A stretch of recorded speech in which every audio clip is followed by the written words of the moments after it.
ভাই এই ফোনটার একটা কাভার দেন তো। কি ভাই কাভার লাগবে? ফোনটা তো খুব নিউ ভাই। কার থেকে নিছেন ফোনটা? ভাই এই তো আপনার পাশের মার্কেটের মেহেদি ভাইয়ের দোকান থেকে নিয়েছিলাম।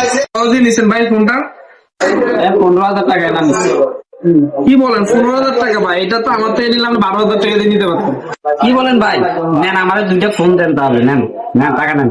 কি বলেন ভাই? আমি তো ভাই কথা কথা বলে ফেলছি ভাই। ভাই সরি ভাই। কি বলেন ভাই? এগুলা বললে আপনার আরেকটা দোকানের কাস্টমার নষ্ট করতেছেন, এগুলা কি ঠিক করতেছেন আপনারা? এগুলো তো ঠিক না ভাই। একটা দোকানের কাস্টমার আরেকটা আপনার দোকানে আসলো আর আপনি বললেন যে এটা তো এত টাকা, এটা অত, তো এটা তো আপনার একটা ওই দোকানের কাস্টমার নষ্ট করতেছেন।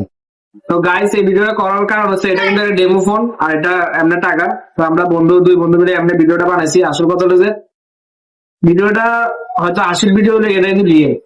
একটা কাস্টমার যখন একটা দোকান থেকে ফোন কিনে ওই দোকানটা অন্য কাস্টমার অন্য দোকানদারের কাছে গেলে আপনারা সবসময় যেটা আমরা লাভ কিন্তু সীমিত করি, কিন্তু আপনারা বলেন যে, এটা আমার থেকে আর কম পাইছে, এরকম বলে কিন্তু কাস্টমার নষ্ট হবে। একটা দোকানদার কিন্তু এটা করা উচিত না, বুঝছেন? তোমার ভিডিওটা দেখে আপনারা শিক্ষা নেবেন। ভালো থাকেন, আসসালামু আলাইকুম।